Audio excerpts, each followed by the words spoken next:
Hi friends, ಎಲ್ಲರಿಗೂ MGV analysis YouTube ಚಾನಲ್ಗೆ ಸ್ವಾಗತ. ಇವತ್ತಿನ ವಿಡಿಯೋದಲ್ಲಿ ಸೂಪರ್ ಸ್ಟಾರ್ ರಜನಿಕಾಂತ್ ರವರ ಸಿನಿಮಾ ಪ್ರಯಾಣದ ಬಗ್ಗೆ ಸಂಪೂರ್ಣ ಮಾಹಿತಿಯನ್ನು ತಿಳಿದುಕೊಳ್ಳೋಣ.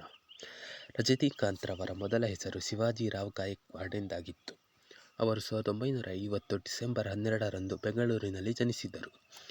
ಬಸ್ ಕಂಡಕ್ಟರ್ ಆಗಿ ಕಾರ್ಯನಿರ್ವಹಿಸುತ್ತಿದ್ದ ರಜನಿಕಾಂತ್ ಭಾರತೀಯ ಸಿನಿಮಾದ ಅತಿ ದೊಡ್ಡ ತಾರೆಯಾಗುವವರೆಗಿನ ಸಿನಿಪಯಣ ರೋಮಾಂಚನವಾದದ್ದು. ಪ್ರಾರಂಭಿಕ ಜೀವನ ಮತ್ತು ಸಿನಿಮಾಕ್ಕೆ ಪ್ರವೇಶ. ರಜನಿಕಾಂತ್ ರವರು ಸಿನಿಮಾಗೆ ಬರುವ ಮೊದಲು ಬೆಂಗಳೂರಿನಲ್ಲಿ ಬಸ್ ಕಂಡಕ್ಟರ್ ಆಗಿ ಸೇವೆ ಸಲ್ಲಿಸುತ್ತಿದ್ದರು. ಅವರಿಗಿದ್ದ ಸಿನಿಮಾ ಮೇಲಿನ ಆಸಕ್ತಿ ಅವರನ್ನು ಮದ್ರಾಸ್ ಫಿಲ್ಮ್ ಇನ್ಸ್ಟಿಟ್ಯೂಟ್ಗೆ ಸೇರಿಸಿತು. ಪ್ರಸಿದ್ಧ ನಿರ್ದೇಶಕ ಕೆ. ಬಾಲಚಂದರ್ ಅವರ ಗಮನ ಸೆಳೆದ ರಜನಿಕಾಂತ್ 1975ರ ತಮಿಳು ಚಿತ್ರ ಅಪೂರ್ವ ರಾಗಂಗಳ ಮೂಲಕ ಚಿತ್ರರಂಗ ಪ್ರವೇಶಿಸಿದರು. ಸೂಪರ್ ಸ್ಟಾರ್ ಆದ ಹಾದಿ. ರಜನಿಕಾಂತ್ ಮೊದಲ ಸಿನಿಮಾಗಳಲ್ಲಿ ವಿಲನ್ ಪಾತ್ರಗಳಲ್ಲಿ ನಟಿಸುತ್ತಿದ್ದರು. 1978ರಲ್ಲಿ ರಿಲೀಸ್ ಆದ ಭೈರವಿ ಮತ್ತು ಮುಳ್ಳು ಮುಳ್ಳಯ್ಯ ಚಿತ್ರಗಳಲ್ಲಿ ನಾಯಕರಾಗಿ ಪದಾರ್ಪಣೆ ಮಾಡಿದರು. ಅವರ ನಟನಾ ಶೈಲಿ, ಡೈಲಾಗ್ ಡೆಲಿವರಿ ಮತ್ತು ಅಪ್ರತಿಮ ಸ್ಕ್ರೀನ್ ಪ್ರೆಸೆನ್ಸ್ ಜನರನ್ನು ಆಕರ್ಷಿಸಿತು. 80 ಮತ್ತು 90ರ ದಶಕಗಳಲ್ಲಿ ರಜನಿಕಾಂತ್ ಅನೇಕ ಸೂಪರ್ ಹಿಟ್ ಸಿನಿಮಾಗಳನ್ನು ನೀಡಿದರು.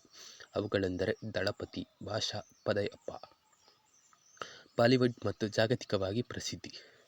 ರಜನಿಕಾಂತ್ ಅಂಧ ಕಾನೂನು ಮತ್ತು ಹಮ್ ಎಂಬ ಬಾಲಿವುಡ್ ಚಿತ್ರಗಳಲ್ಲಿ ನಟಿಸಿದ್ದಾರೆ.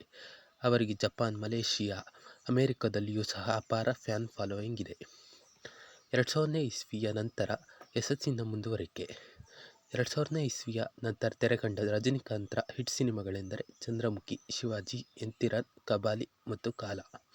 ಇತ್ತೀಚಿನ ಸಿನಿಮಾಗಳಲ್ಲಿಯೂ ರಜನಿಕಾಂತ್ರ ಪ್ರಭಾವ. ತಮ್ಮ 70ರ ವಯಸ್ಸಿನಲ್ಲಿಯೂ ಸಹ ಸಿನಿಮಾ ಮಾಡುತ್ತಾ 2023ರಲ್ಲಿ ಜೈಲರ್ ಎಂಬ ಹಿಟ್ ಚಿತ್ರ ನೀಡಿದರು. ರಜನಿಕಾಂತ್ ಅವರಿಗೆ ಭಾರತ ಸರ್ಕಾರದಿಂದ ಪದ್ಮಭೂಷಣ ಮತ್ತು ಪದ್ಮವಿಭೂಷಣ ಪ್ರಶಸ್ತಿ ದೊರಕಿದೆ.